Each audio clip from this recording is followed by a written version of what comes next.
নমস্কার, আমি অ্যাস্ট্রোলজার রাজীব বসাক। আজকের আপনাদের সামনে কৃষ্ণমূর্তি পদ্ধতিতে কিভাবে আমরা রিট্রোগ্রেড অর্থাৎ বক্রী গ্রহের যে ভূমিকা বা বক্রী গ্রহ কীভাবে আমরা বিচার করব, বক্রী গ্রহটা কীভাবে সঠিকভাবে আমরা এটার দিক নির্দেশনা দিতে পারে একটা ফলাফলের ক্ষেত্রে, তার একটা ধারণা দিচ্ছি।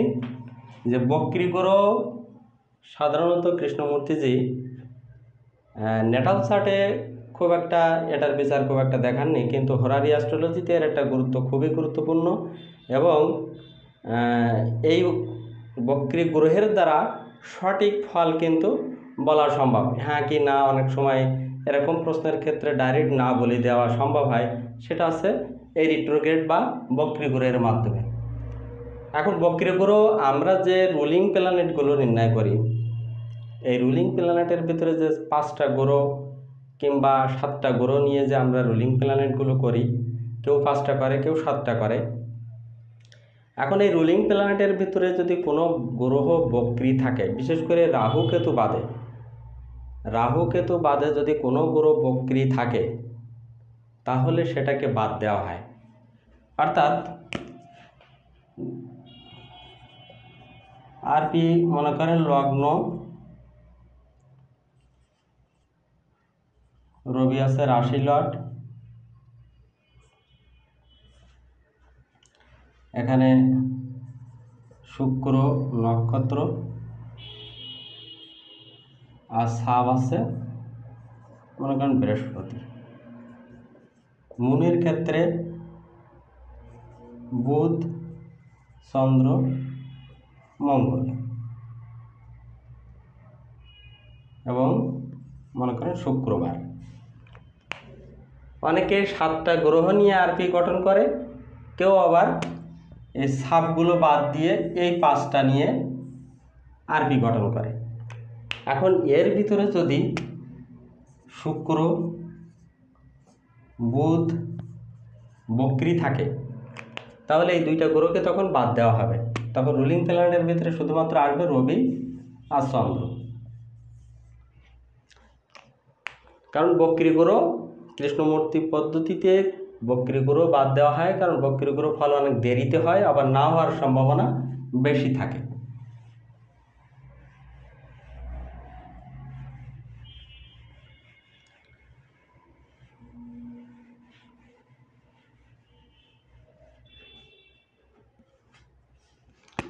এখন গ্রহ নক্ষত্র আমরা জানি যে কৃষ্ণমূর্তি পদ্ধতিতে নক্ষত্রের ফলটা কিন্তু সবচেয়ে বেশি, অর্থাৎ গ্রহের সাথে গ্রহ ফলটা দেবে তার নক্ষত্রের ফল।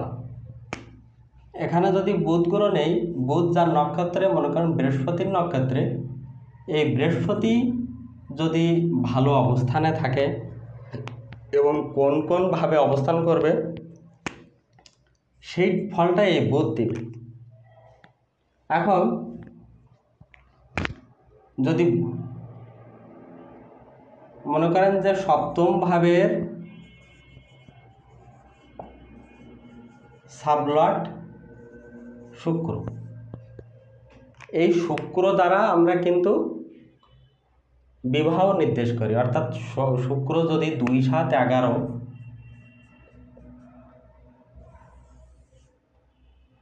তার নক্ষত্র মনে করেন বুধ, অর্থাৎ শুক্র নিজে এবং তার নক্ষত্রের মাধ্যমে যদি 2, 7, 11 সিগনিফিকেটর হয়, তাহলে তার বিবাহ হবে। এখন 7ম ভাবের সাবলট যদি শুক্র যদি বক্রী থাকে, তাহলে এই শুক্র যখন মার্গী হবে অর্থাৎ ডিরেক্ট হবে, তখনই এই শুক্র ফল দেবে, অর্থাৎ আপনার দেরিতে ফলটা হবে। কিন্তু এই শুক্র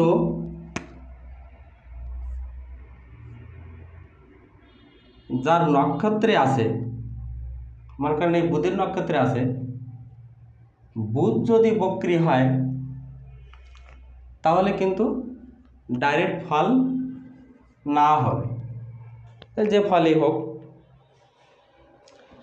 এবং যদি 2টা বক্রী হয়, যে শুক্রও বক্রী এবং শুক্র যার নক্ষত্র আছে সেও বক্রী, সেক্ষেত্রে কিন্তু না তো 100% যে আপনার ফল হবে না।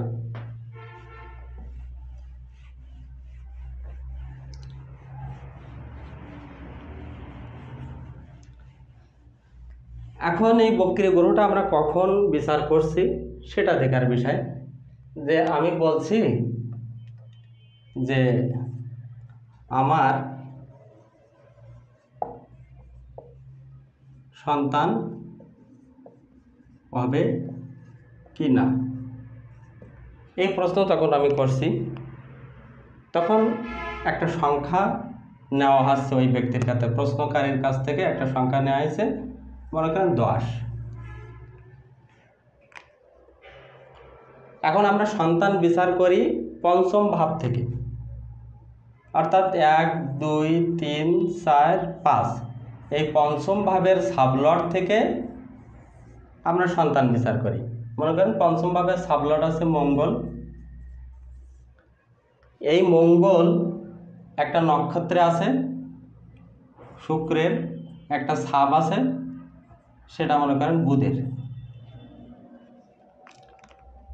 তাহলে মঙ্গল এবং এই মঙ্গলের ফল কিন্তু এইটা শুক্র দিবে, এবং ফলটা ভালো না মন্দ সেটা দিবে এই ছাপ।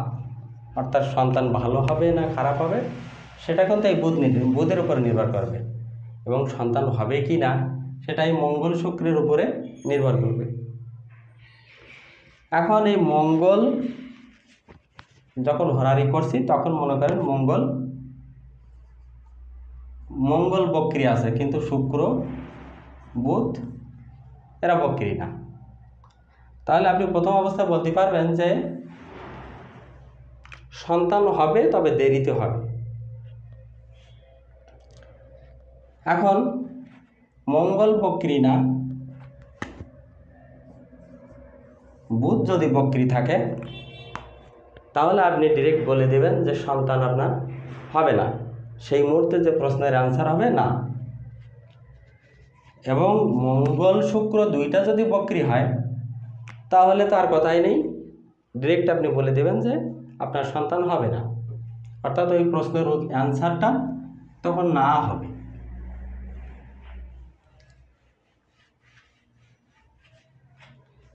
এখন দেখা যাচ্ছে কিছু কিছু ক্ষেত্রে পঞ্চম ভাবের সাবলট, এই সাবলট যদি বক্রি হয়, রিট্রোগ্রেড যদি হয়, সেক্ষেত্রে অ্যান্সার না আসে যে আপনার সন্তান হবে না। আবার পঞ্চম ভাবের সাবলট বক্রি না,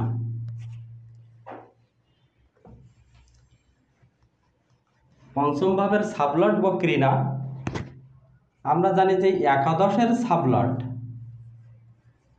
এই একাদশের সাবলট থেকে সকল মনস্কামনা পূর্ণ হয়।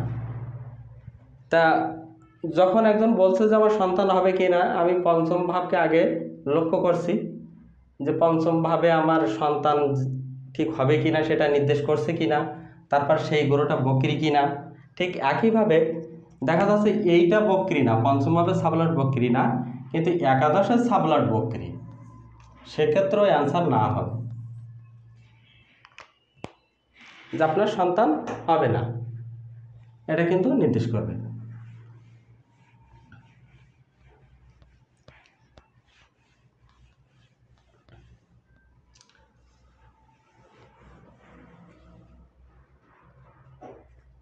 এখন বক্রি গ্রহ আরও কিছু বিষয় আছে, যেমন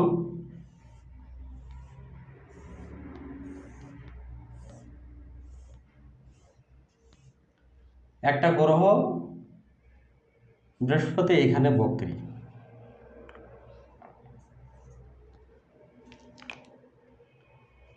বৃহস্পতি মনে করেন এই ঘরে ছিল, কিন্তু বক্রি হওয়ার পরে সে পিছনের ঘরে আসছে। অর্থাৎ এই বক্রি গ্রহটা এইখান থেকে যখন আবার ডিরেক্ট হবে, অর্থাৎ এইমুখী হবে, তখন কিন্তু এই বৃহস্পতি ফল দিতে শুরু করবে। অর্থাৎ বক্রি অবস্থায় ফলটা দিতে পারে না। কৃষ্ণমূর্তিজির এই পদ্ধতিটা অবলম্বন করে আমরা বহু সঠিক অ্যান্সার দিতে পারি যে বক্রী গ্রহের মাধ্যমে হোরারি অ্যাস্ট্রোলজি একটা গুরুত্বপূর্ণ বিষয়। তাহলে রুলিং প্ল্যানেটের ভিতরে যদি কোনো গ্রহ বক্রী থাকে সেক্ষেত্রে আমরা সেটাকে বাদ দিতে পারি। আবার যদি আমার নির্দিষ্ট প্রশ্নের ক্ষেত্রে যে প্রশ্নের ভাব, যে ভাব থেকে সেই প্রশ্নের অ্যান্সার দেওয়া হয় সেটার ছাপ যদি বক্রী থাকে এবং এই ছাপের নক্ষত্র যদি বক্রী থাকে তাহলে আমাদের প্রশ্নের অ্যান্সার না আসে। তাহলে আমরা সঠিকভাবে যে এখানে হোরারি অ্যাস্ট্রোলজিতে সবসময় চন্দ্র কি নির্দেশ করছে সেটাকে আগে দেখা হয়। যেমন আমার সন্তান হবে কি না, তাহলে প্রথমে দেখতে হবে চন্দ্র। চন্দ্র যদি 2, 5, 11 যে কোনো একটা নির্দেশ করে তাহলে বুঝতে হবে যে প্রশ্ন আপনার সঠিক আছে, অর্থাৎ আপনি প্রশ্ন যেটা করেছেন সেটা মন থেকে করেছেন। অনেকে ব্যক্তি আছে যারা জ্যোতিষীকে পরীক্ষা করার জন্য আসে, সেক্ষেত্রে হয়তো সন্তান হবে কি না, অথচ তার 5টা 6টা সন্তান আছে, কিংবা আদৌ সন্তান হবে না ডাক্তারে বলিতেছে, বা বিয়ে করেনি তারপরেও হয়তো প্রশ্ন করছে যে আমার সন্তান হবে কি না। এক্ষেত্রে এই চন্দ্রের যে নির্দেশ নেওয়া বা সিগনিফিকেটার 2, 5, 11 আসে না। 2, 5, 11 আসলে বুঝতে হবে যে আপনি সঠিক প্রশ্ন করেছেন, অর্থাৎ আপনার মনের ভিতরে সন্তানের আকাঙ্ক্ষা আছে তাই আপনি প্রশ্ন করছেন। তাহলে এক্ষেত্রে চন্দ্রের নির্দেশনামা আগে দেখতে হয়। এখন চন্দ্রের নির্দেশনামা দেখার পরে তারপরে দেখা হয় পঞ্চম ভাব, পঞ্চম ভাবের ছাপ, তারপরে একাদশের ছাপ। এখন পঞ্চমের ছাপ যদি বক্রী হয় তাহলেও অ্যান্সার না আসে, এবং এর নক্ষত্র যদি বক্রী হয় তাহলে ডাইরেক্ট না আসে। এখন সাবলট বক্রী হলে অনেক সময় দেরিতে যেয়ে সন্তান হয়, কিন্তু এই সাবলটের নক্ষত্র যদি বক্রী হয় তাহলে সন্তান হয়ই না। ঠিক এইটার বক্রী নেই, পঞ্চম ভাবের কোনো সমস্যা নেই, কিন্তু একাদশ ভাবের সাবলট দেখা যাচ্ছে বক্রী, সেক্ষেত্রেও কিন্তু সন্তানের ক্ষেত্রে সমস্যা হয়, সন্তান হইতে চায় না, কিংবা পঞ্চম বা একাদশের সাবলট যদি বক্রী হয় তাহলে একটু দেরিতে হয়, এবং নক্ষত্র যদি বক্রী হয় তাহলে আর হয়ই না।